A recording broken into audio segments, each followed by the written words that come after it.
you go to websites like CoinMarket or whatever, you will see that there are a lot of cryptocurrency out there. Nobody can say how many actually. It can be 400 or 500. We just don't know. So in my opinion, however, there are maybe 3 or 4 really big ones who are trying to be big, who are trying to find a niche, and who are trying to do some work. Bitcoin for sure is one of the big ones. It is the most liquid cryptocurrency out there. Most people who speak about cryptocurrency trade this coin and do things with this coin. Still, the transaction value is very, very low. So if you look at it, it's probably 3 to 4% of the coins who get transacted per day. And a lot of these transactions are internal transactions. It means I put from my account to another of mine account, just for safety reasons, coins. We have Litecoin. Litecoin is a big coin. It is probably the number 2 out there, but nobody actually uses it, even not in transactions. So what happens is I see new coins coming mainly from the IT sector popping up, and most of these coins are done because somebody finds out something interesting in the code. So they code something where you can do something on the blockchain or new usages of the blockchain. Ethereum, for example, it's actually not a real cryptocurrency. What they try to do is they try to provide a blockchain where other people can use. So I think there's still no coin out there which is targeting the mass market.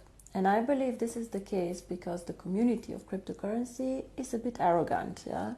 So they are for sure very knowledgeable people, very smart guys, most of them with very heavy IT background. A lot of them also believing in this theory of, I would not call communism, but we should give something to the public, we should share it all and then see what happens. Nothing bad with this, but if you put something out there and give it for absolutely free to the people, you have no money to invest in infrastructure, you have no money to invest in a brand, and you somehow have to trust it that it will move in the right direction. So for sure they cannot invest in events like we do, they cannot invest in education, they cannot invest in a strategy. So I think what is unique about OneCoin.1 is we target the mass market. So we try to make the cryptocurrency as simple as we can, we try to link it to education, and we try just to be accessible for everyone. Make the mining very simple, make the usage very simple. The second thing that I believe we are unique is that we're very global. So we always try to create a currency that is present on all continents.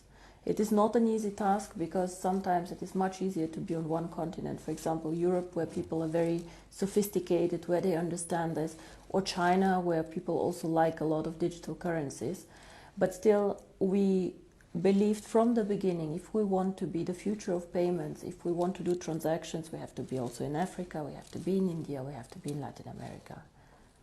So this is very, very important for us.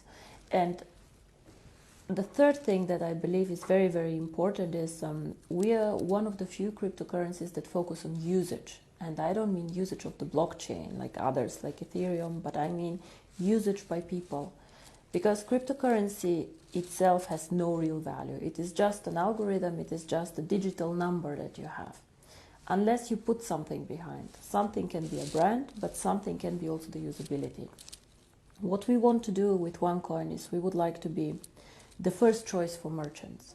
We want to create something like PayPal, saying it very, very simply, but in the cryptocurrency world. And we all know how simple PayPal goes. You just press a button and you send from A to B money. For the merchant, it's quite expensive, but it's very simple. You know, you join a big network and you just can take money in from all over the world. I can send money to Australia today if I decide to, and it's very, very simple.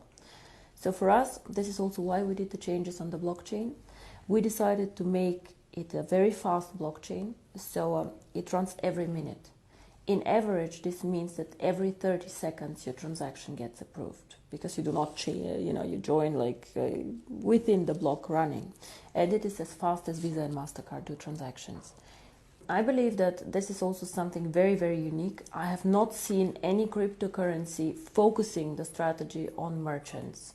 Most of them are speculator currencies, and whenever you have high volatility, it means the price going up and down very, very quickly and fast. It is bad for you as a merchant. Why? Because you want to take the money that you want. You want to sell a service for €100. So you would like tomorrow to have the €100 too, and not to have €90 or 110. Of course, you're happy if you have the 110, but it can go both ways. So as a merchant, you want to be sure you will receive what you advertised as a price, and this happens only if the cryptocurrency does not move too fast, too much.